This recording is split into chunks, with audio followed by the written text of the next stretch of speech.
जय हिंद फ्रेंड्स, मेरा नाम बाबा रामदास है और आप मेरा यूट्यूब चैनल देख रहे हैं दद्दा की खरी खरी। वैसे बाबा रामदास जो है ना, मेरा नाम वो मैंने वानप्रस्थ ले लिया पिछले 6 महीने पहले, पिछले जून में। तब मेरा नाम बाबा रामदास हो गया। वैसे मेरा असली नाम है अजीत सिंह और मैं पेशे से रेसलिंग कोच हूँ। कुछ लोगों ने, बहुत सारे लोगों ने पूछा कि आपके क्रेडेंशियल्स क्या है, आप इतना इस विषय पे बोल रहे हैं और आप इतने बड़े बड़े ओलंपियंस और पदक विजेताओं पे टिप्पणियां कर रहे हैं, आपके खुद के क्रेडेंशियल्स क्या है? तो उनकी जानकारी के लिए बता रहा हूँ। लेडीज एंड जेंटलमैन, मैं एक क्वालिफाइड एनआईएस कोच हूँ और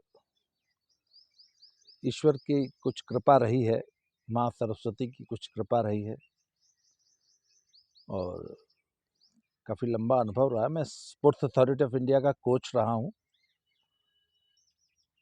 लगभग 12-15 साल मैंने स्पोर्ट्स अथॉरिटी ऑफ इंडिया में एज अ कोच काम किया है। उसके बाद मैंने रेजिग्नेशन दे दिया था। इसके अलावा मैं एनआईएस पटियाला में, वहाँ पे जब मैंने एनआईएस किया था तो मेरे गुरु थे श्री बीबी भागवत साहब, स्वर्गीय श्री बीबी भागवत साहब और सांगा साहब। मैं उनका स्टूडेंट रहा हूँ और मैं अपने बैच का टॉपर था और फिर वहीं पे मैंने एनआईएस में टीचिंग की है कुछ साल। तो और जो भी मुझे थोड़ा बहुत नॉलेज है रेसलिंग का, स्पोर्ट्स का और स्पोर्ट्स मैनेजमेंट का,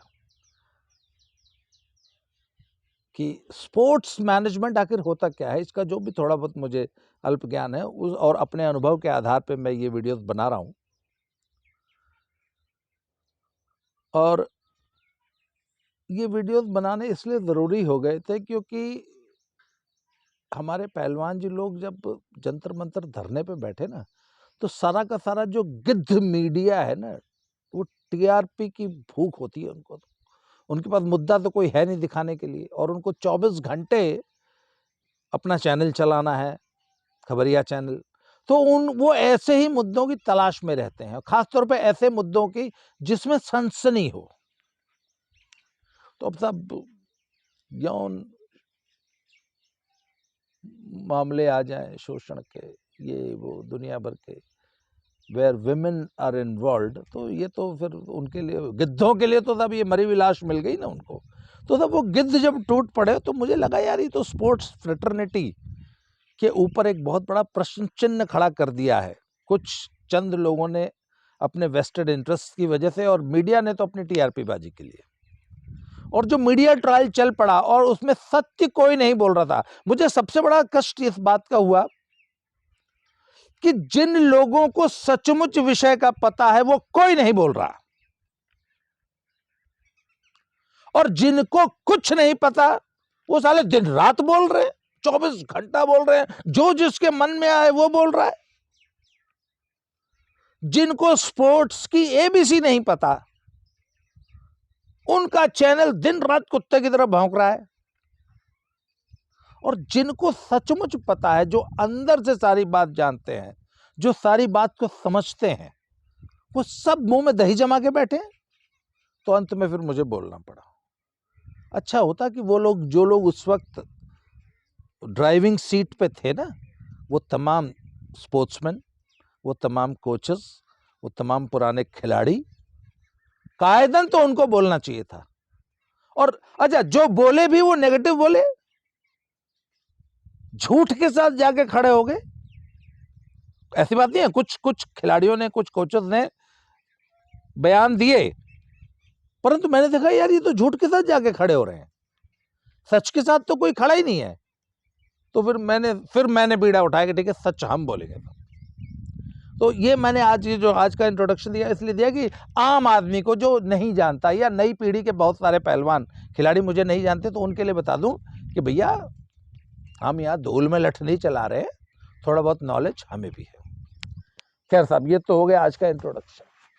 तो अब आपको याद होगा कि जब जंतर मंतर पे विनेश फोगाट और बजरंग पूनिया एंड धरनाजीवी गैंग बैठा, तो उन्होंने एक आरोप लगाया था कि फेडरेशन मनमानी करती है, और एक और आरोप लगाया था कि फेडरेशन ने हमारी स्पॉन्सरशिप्स जो थी, प्राइवेट स्पॉन्सरशिप्स, उसमें दखलंदाजी की, उसको डिस्टर्ब करने की कोशिश की। तो मैंने इस आरोप का मैंने भी थोड़ा सा विश्लेषण किया है, और इस पे मैं पिछले 1 साल से, मैंने 1 साल पहले भी इस विषय पे किसी अन्य परिप्रेक्ष्य में बोला था, तो मैं आज वो बातें नए सिरे से रख रहा हूं कि खिलाड़ियों को क्यों लगता है कि फेडरेशन इंटरफेयर करती थी उन मामलों में। तो मैं आज आपको जो तथ्य प्रस्तुत कर रहा हूं, उसके बाद आप स्वयं निर्णय करिएगा कि फेडरेशन ने गलत किया या सही किया। सब ओलंपिक की तैयारी चल रही थी, कुछ खिलाड़ियों को चिन्हित कर लिया गया था जो कि मेडल होप्स थे। तो हमारे उसमें रेसलिंग में था बजरंग पूनिया और विनेश फोगाट भी थे। तो इनको टॉप्स योजना के माध्यम से भारत सरकार ने अपना खजाना खोल दिया कि चाहे जो खर्चा करो, हमें मेडल चाहिए। तो जब खजाने का मुंह खुल जाता है तो फिर तो भारत सरकार का खजाना। तो सब खिलाड़ी लोगों ने कहा जी हमें पर्सनल कोच चाहिए, लो जी। हमें पर्सनल फिजियो चाहिए, लो जी। हम विदेश में ट्रेनिंग करने जाएंगे, लो जी। अब ट्रेनिंग करने जाएंगे तो किसके साथ? भाई रेसलिंग तो पार्टनर की गेम है ना, एक पार्टनर चाहिए होता आपको प्रैक्टिस करने के लिए। तो विनेश फोगाट जी ने अपने लेवल पे बिना किसी से कंसल्ट किए हंगरी का एक कोच ढूंढ लिया और हंगरी चली गई प्रैक्टिस करने। अब कोच ढूंढने का क्या क्राइटेरिया था? किसने आपकी मदद की? किसने आपको बताया कि he is the best coach? एक एक एक मैकेनिज्म होना चाहिए ना। इन्होंने कुछ नहीं, ना फेडरेशन से कोई सलाह ली, ना स्पोर्ट्स अथॉरिटी ऑफ इंडिया का कोई दखल था। सारा खर्चा स्पोर्ट्स अथॉरिटी ऑफ इंडिया कर रही थी। पहलवान किसका? रेसलिंग फेडरेशन ऑफ इंडिया का। खर्चा कौन कर रहा है? Tops scheme, sports authority of India की, भारत सरकार, टैक्स पेयर का पैसा, मेरा पैसा, मेरा मीन्स टैक्स पेयर का पैसा। तो पहलवान जी हंगरी चली गई। तो पहलवान जी का पार्टनर कौन? उस कोच की बीवी। उस कोच की बीवी कौन? कि वो भी ओलंपिक के लिए क्वालिफाई की हुई एक पहलवान, जो कि काफी सीनियर थी, जिसकी उम्र बताते हैं 35-36 साल थी, और वो कोई बहुत प्रॉमिसिंग रेसलर नहीं थी। अब कोच के शहर में, कोच के घर में ट्रेनिंग हो रही है जी। वो विनेश फोगाट की भी ट्रेनिंग करा रहा है, अपनी बीवी की भी ट्रेनिंग करा रहा है, पैसा ले रहा है भारत सरकार से, रहता अपने घर में है, अपने शहर में। टीएडीए भी भारत सरकार से चार्ज करता है, मेरी जेब से जा रहा है। स्पोर्ट्स अथॉरिटी ऑफ इंडिया पैसे दे रही है। ट्रेनिंग कराता है अपनी बीवी की, साथ में विनेश फोगाट भी करती हैं। तो पहली बात तो Hungary is not a very strong country in women wrestling. भाई आपको खुला पैसा दे दिया भारत सरकार ने, तो जो सबसे अच्छे विमेन रेसलिंग वाले सेंटर से वहां जाओगे ना, तो वो तो बेलारूस है, वो तो जापान है। हंगरी में जो भी पहलवानी है वो ग्रीको रोमन की है, मेंस ग्रीको रोमन। तो आपने हंगरी का चुनाव क्यों किया था? आप जापान क्यों नहीं गई? क्या उस हंगेरियन कोच से बेहतर कोच नहीं थे? फिर वो हंगेरियन कोच का सारा फोकस अपनी बीवी की पहलवानी कराने में था।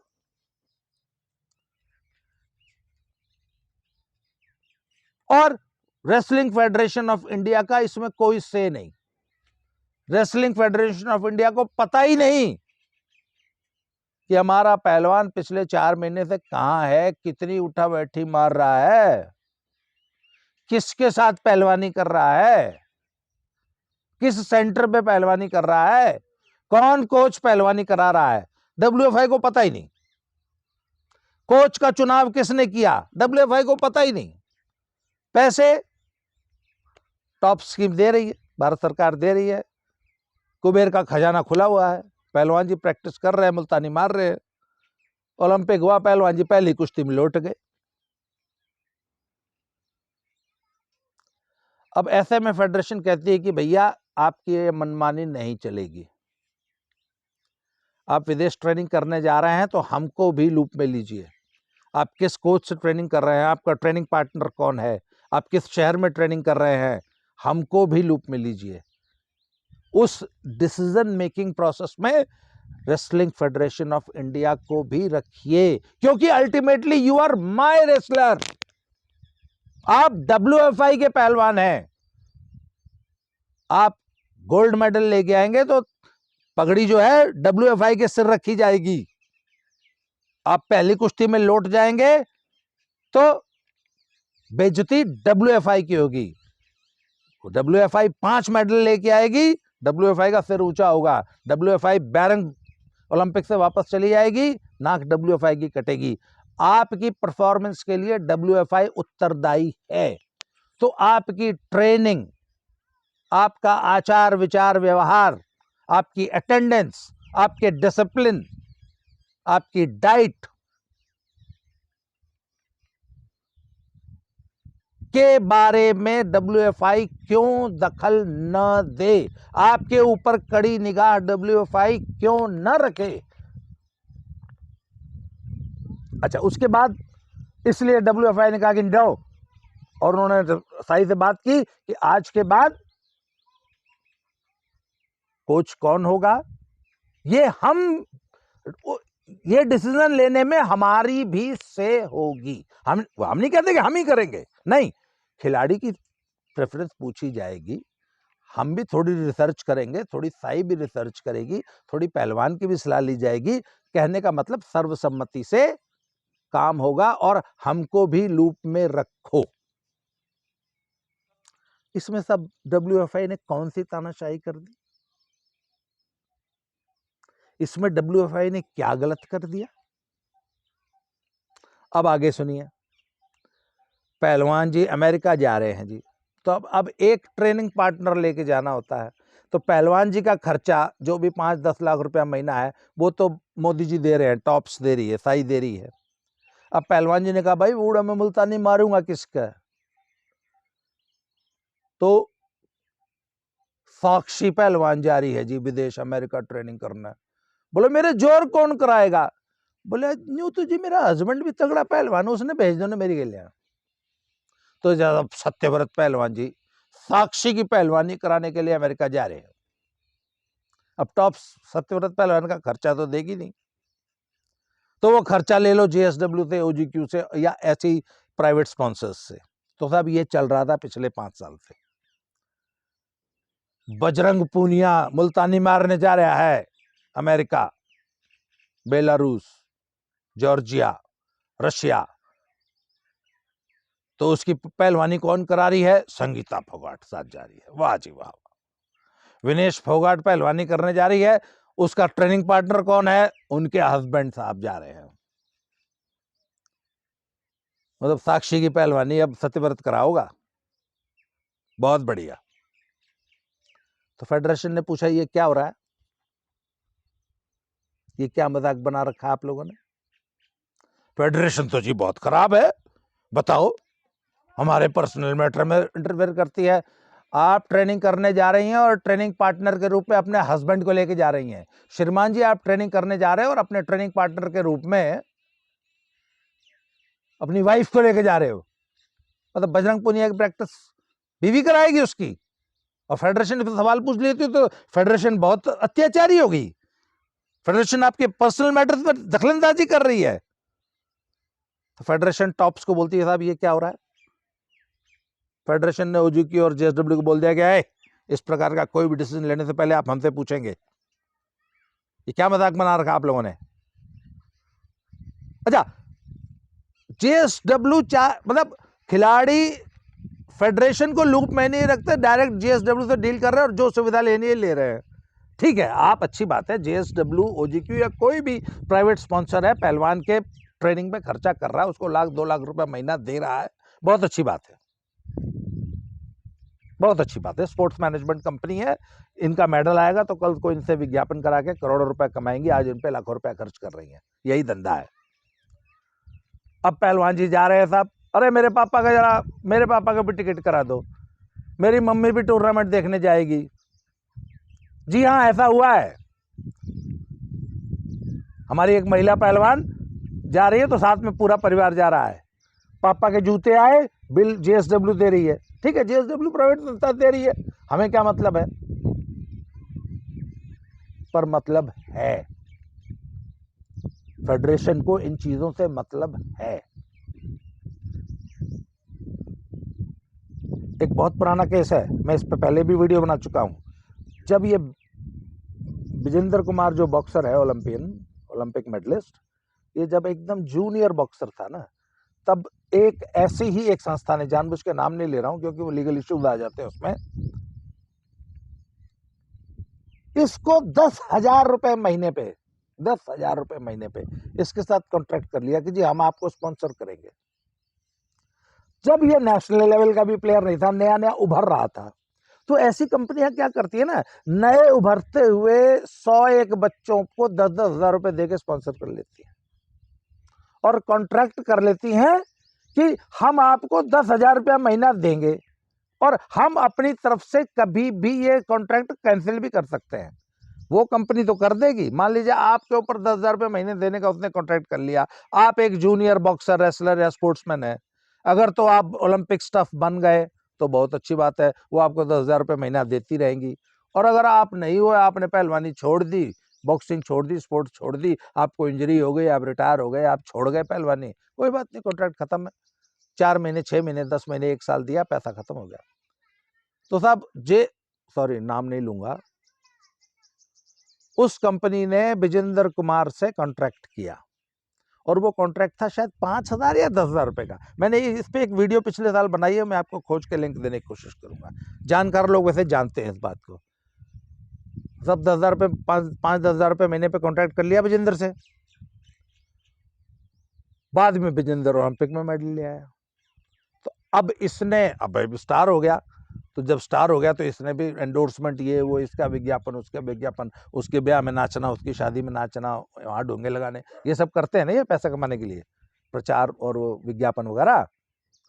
तो उस कंपनी ने नोटिस भेज दिया कि जी आपका हमारे से कॉन्ट्रैक्ट है। क्या कहा, बोला हमसे पूछे बिना कहीं नहीं जाओगे, जहां हम भेजेंगे वहां जाओगे, जो हम देंगे वो लेना पड़ेगा, कॉन्ट्रैक्ट तो वैसे आपका 5-10 हजार रुपये महीने का है।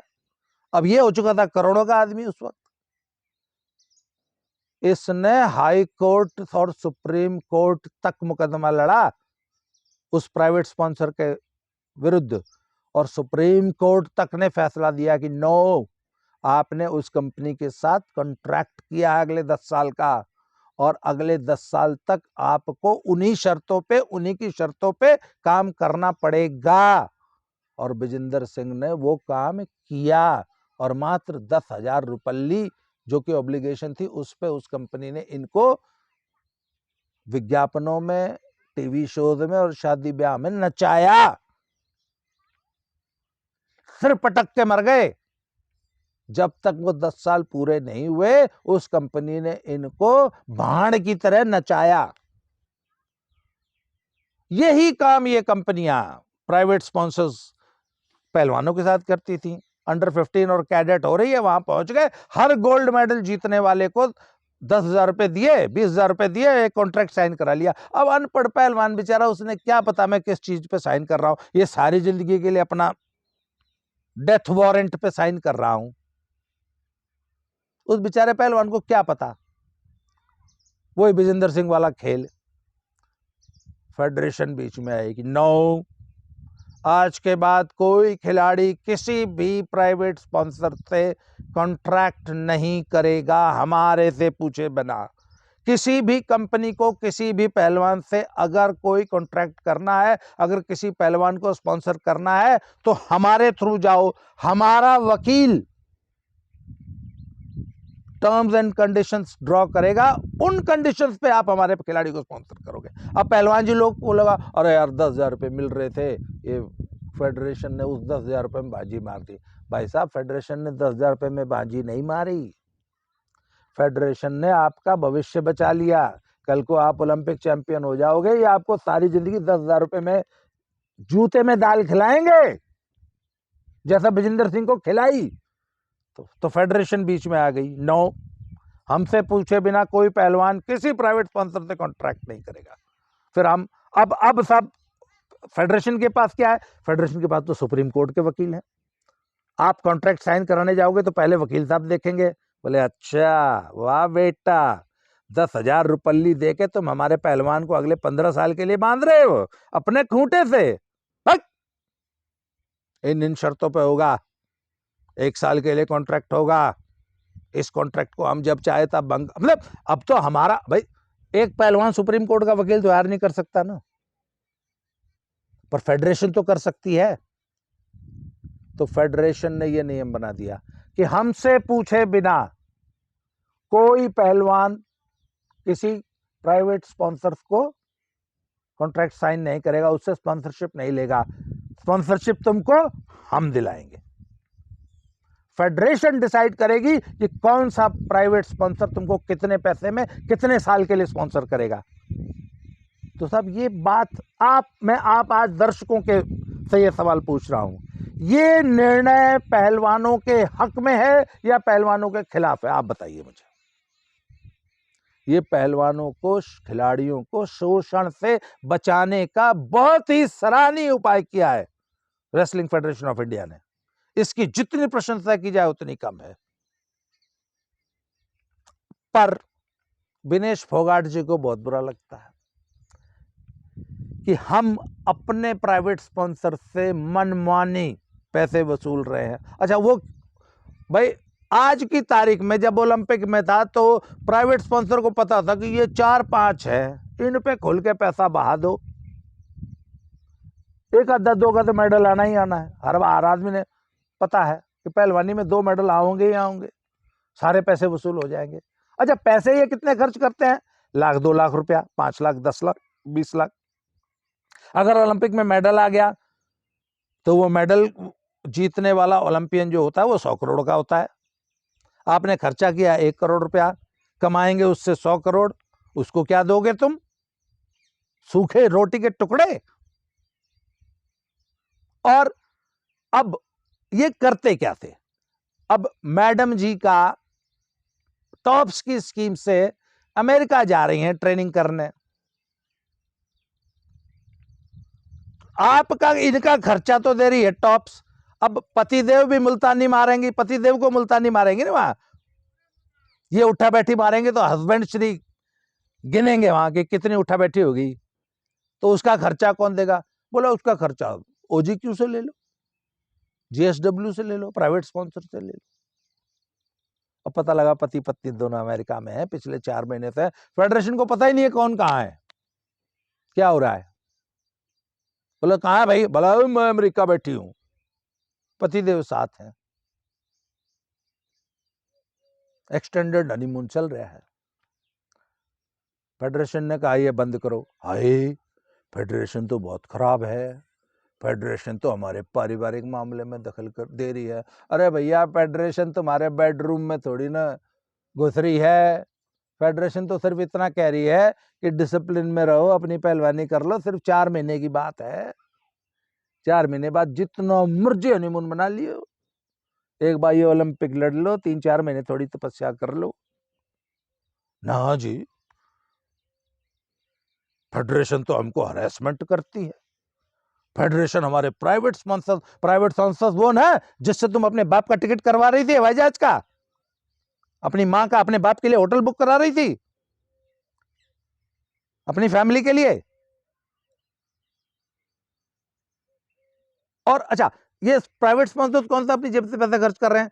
कॉर्पोरेट सीएसआर का जो पैसा आता है ना, कॉर्पोरेट जो बड़ी बड़ी कंपनियां हैं उन पे सीएसआर का फंड होता है, वो स्पोर्ट्स के नाम पे उनसे फंड लेती हैं, उस फंड को मैनेज करती हैं, 100 करोड़ रुपया लेती हैं, 1 करोड़ रुपया खर्च करती हैं, और फिर लोगों को क्या दिखाती है? देखो जी, हमारी स्पॉन्सरशिप की वजह से मेडल आ गया। मतलब रेसलिंग में मेडल आया, क्रेडिट ले रही है प्राइवेट स्पॉन्सर कंपनी जीएसडब्ल्यू और ओजीक्यू। सारा पैसा खर्च कर रही है टॉप्स। फेडरेशन का कोई रोल ही नहीं है। वाह भाई, वाह जी वाह, टॉप्स मेडल लिया है भाई। टॉप्स नहीं, सॉरी, जेएसडब्ल्यू और ओजीक्यू और प्राइवेट, ऐसी तमाम प्राइवेट स्पॉन्सर कंपनीज। फेडरेशन ने इस मनमानी पे, इस स्वच्छंदता पे रोक लगाई। फेडरेशन बहुत खराब होगी। फेडरेशन कहती है डिसिप्लिन में रहो, फेडरेशन बहुत खराब होगी। फेडरेशन कहती है कि कहाँ रह रहे हो, क्या कर रहे हो, कितनी पहलवानी कर रहे हो, कितनी डाक, कितनी मुल्तानी मार रहे हो रोज, हमें भी बताओ, हमें भी तो पता होना चाहिए, हमें भी तो पता होना चाहिए हमारा पहलवान गया कहाँ, किसके साथ जोर कर रहा है, कोच अपनी बीवी की पहलवानी करा रहा है कि तेरी करा रहा है, तेरी ट्रेनिंग सही चल रही है कि नहीं चल रही है।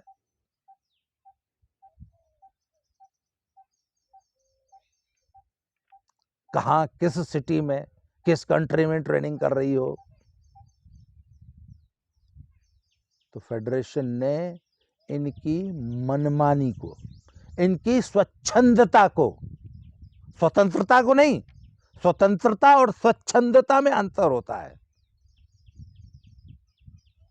इनकी स्वच्छंदता को रेगुलेट करने की कोशिश की है कि भैया अपना आचार विचार व्यवहार थोड़ा संयमित कीजिए।